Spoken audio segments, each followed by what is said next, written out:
In the mood for some truly spectacular fight sequences, utterly stupendous digital effects, and a legendary John Williams once again knocking it out of the galaxy far, far away? Well, the Star Wars prequel trilogy certainly has you covered there. However, if you're looking for an experience devoid of stupidity, infuriating occurrences, and straight up dumb decisions, it'd probably be wise to spend 7 hours taking in a different set of flicks. So with that in mind, I am Gareth, this is What Culture Star Wars, and here are the 10 dumbest things in the Star Wars prequel trilogy. Number 10. Replacing practical Yoda.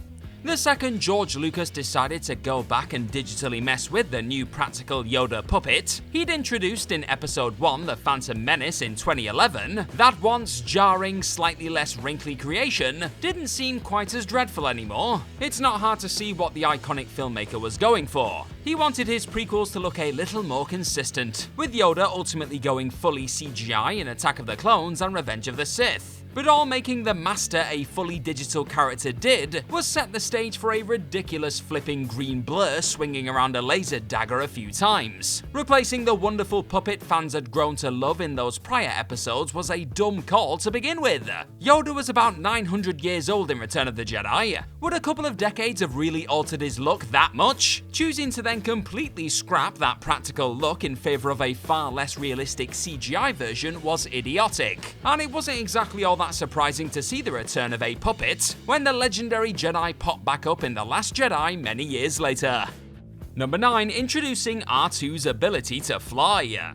George Lucas oddly decided to give R2-D2 one hell of an upgrade during the second Star Wars prequel. The fact this astromech secretly possessed the ability to whip out a pair of jet boosters and fly his way out of danger wasn't actually all that illogical or dumb in isolation. You can see how a pair of leg rockets would come in handy when trying to fix a starship in space, for example. But the fact R2 isn't ever once seen relying on these incredibly useful tools at any stage in the wake of the Clone Wars made their inclusion in the prequels feel a bit silly in hindsight. No on-screen explanation was ever given as to why the loyal droid suddenly bizarrely lost the power to hover in the wake of Episode 3 Revenge of the Sith either. Instead, it was just eventually noted in the canon The Star Wars book that these rocket boosters were damaged after the aforementioned galaxy-changing battles. Their warranty also expired, apparently. In reality though, Lucas simply didn't have the tech to make his astromech soar in the 70s and 80s, and just wanted to finally give R2 a boost in the prequels, with the director likely hoping you'd be too entertained by the droid incinerating battle droids to wonder why his rocket weirdly went missing a few years later.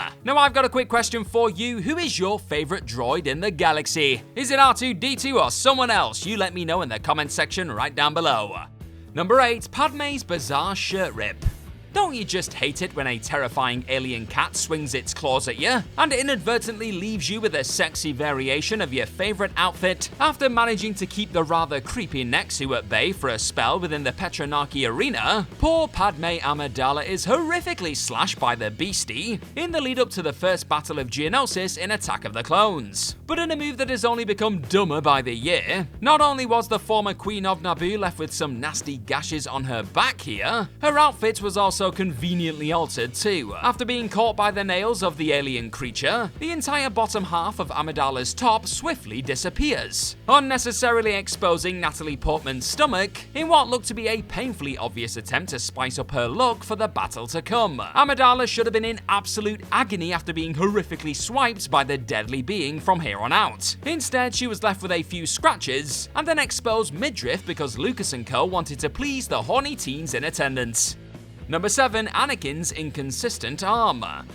In what would ultimately become the first step towards Anakin Skywalker becoming more machine than man, the eventual Darth Vader shockingly gets his arm sliced off by Count Dooku towards the end of Attack of the Clones. It's evident in this excruciating moment that young Skywalker's limb has been chopped off from above the elbow, right? Only when you jump forward a film to Revenge of the Sith, someone clearly forgot to rewatch Episode 2 before shooting the scene involving the Jedi waking up from a nightmare, as Skywalker suddenly wakes beside Padme in Episode Episode 3, he sits up to reveal his cybernetic arm is now only attached from below the elbow. So either Anakin remarkably learned how to grow back a decent chunk of his cut-off arm, someone wasn't keeping an eye on robo-arm continuity, or Lucas and the gang just foolishly decided to commit to one injury before awkwardly realizing they wanted a slightly less robotic Skywalker for Revenge of the Sith, and hoped no one would notice the bizarre inconsistency.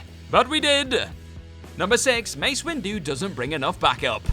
After sensing the threat of the Sith over the course of the prequel trilogy, you'd imagine that Mace Windu would do everything in his power to ensure said evil force was successfully captured and or killed in Revenge of the Sith. And while he wasn't exactly foolish to bring in the likes of Masters Kit Fisto, Aging Kolar, and Saesee Tiin, who were all no slouches with a lightsaber in hand, why the hell didn't he just wait for a few more Jedi to back him up during easily the most important moment of the entire Clone Wars? Sure, giving Palpatine more time to execute his next move would have been a risk in the wake of Anakin Skywalker telling Windu about Sheev's true identity, but with the likes of Yoda and Obi-Wan Kenobi by his side after patiently waiting for reinforcements, there's a strong chance the Jedi would have been able to stop everything from the rise of the Empire to the fall of Anakin Skywalker when they finally opted to strike. Instead, Windu foolishly and arrogantly jumped into a showdown with a ridiculously powerful Sith Lord and paid the dumb price along with 3 other outgunned masters. Number 5, not giving General Grievous more time to kick ass. Sticking with Revenge of the Sith for this next entry, Episode 3 saw the arrival of the intimidating cyborg known as General Grievous on the big screen. By the time he was eventually bested by Obi-Wan Kenobi on Utapau though, fans had barely been treated to the visual of the 4-armed badass slicing his way through a battlefield with the lightsabers of Jedi he'd taken out in the past. What was the point of bringing in such a ridiculously cool new antagonist for this prequel ending flick then? Only to have him largely just splutter his way through the tail, before finally getting his ass handed to him in his one real on-screen fight. Those who have enjoyed the gift that is the Clone Wars animated series will know just how terrifying the big bad Kalish could be on his day with some lightsabers in hand. So choosing to only have Grievous show off the combat skills that made him one of the galaxy's most formidable adversaries once is about as foolish a call as they get. Number 4, choosing Anakin to protect Padme Amidala. It was pretty clear within the opening 30 minutes of Attack of the Clones that the young and somewhat cocky Anakin Skywalker had quite the crush on Padme Amidala. But despite these evident feelings towards her, and never having been trusted with a solo mission before, the Jedi Council still hilariously thought it would be a good idea to entrust the Chosen One as her bodyguard in Episode 2, even with Obi-Wan's hesitancy about the situation. Admittedly, Anakin was seen as a friend of Amidala's, with the Jedi likely assuming she'd feel more comfortable with a Force-sensitive pal by her side than any other member of the Order. However, that still doesn't change the fact that throwing an impulsive and obviously infatuated youngster into a position where he would largely be on his own with the Senator was always a bit of a risk. Just think how different the galaxy would have been had Master Plo Koon been tasked with keeping an eye on Padme instead, eh? There'd be a bit less sandy dialogue at least. Number 3, having Anakin build C-3PO. While having the greatest droid duo of all time show up in these prequel stories wasn't the worst idea in the world. I mean, who wouldn't jump at the chance to see C-3PO and R2-D2 bicker on the big screen again for old time's sake? It was the way George Lucas decided to reintroduce the legendary 3PO that left eyes a-rolling back in 1999. Instead of just having the protocol droid show up on a Republic ship and trying not to be blown to pieces, or even wandering around the Senate, the dumb call was made to have it be revealed that this eternally anxious machine was actually built by Anakin Skywalker as a kid. You know, the same lad who eventually chops down younglings and makes C-3PO's rebel pals' lives a misery in the original trilogy. It was a cute way to tie these two iconic characters together, sure, but it added very little to the overall story being told, and simply made the Cloud City scene involving Vader and 3PO sharing the screen in The Empire Strikes Back feel needlessly odd in hindsight. The galaxy was foolishly shrunk, and fans were just left wishing they'd had their minds wiped at the end of this trilogy too. Number 2, Padme passes away.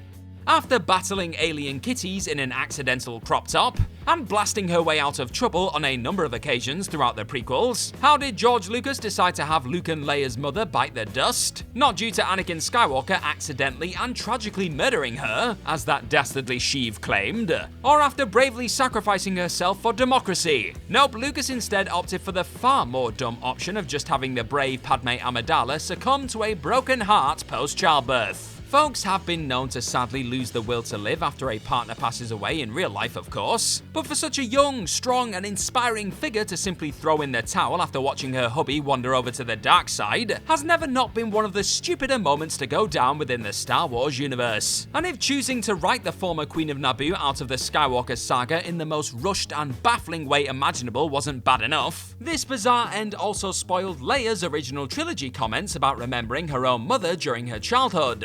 You know, despite the fact she was only alive in the galaxy with her for a few moments. Cheers, George. Number 1, the introduction of midichlorians.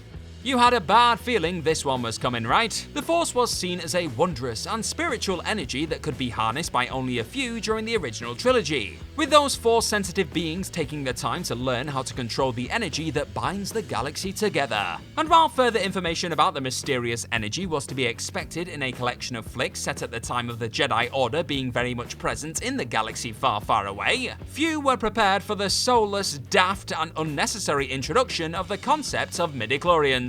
It didn't matter that microscopic life forms within the cells of all living things had seemingly been present in the Star Wars universe since as far back as 1977, with George Lucas actually referencing them decades before Episode 1. The way they were discussed in The Phantom Menace in particular made the idea of the Force feel pointlessly colder all of a sudden. Had Lucas offered an explanation similar to the one he did all those years ago, noting how certain beings are born with a stronger awareness of the Force due to having more midichlorians in their cells, viewers likely wouldn't have found their arrivals so jarring. Instead, the act of being able to quantify just how much Force potential a human has by taking a blood sample, and Qui-Gon Jinn's attempts to explain how organic hosts form a symbiotic relationship with the life forms to young Anakin added an unwanted scientific layer to the magical idea of the Force. How bloody dumb.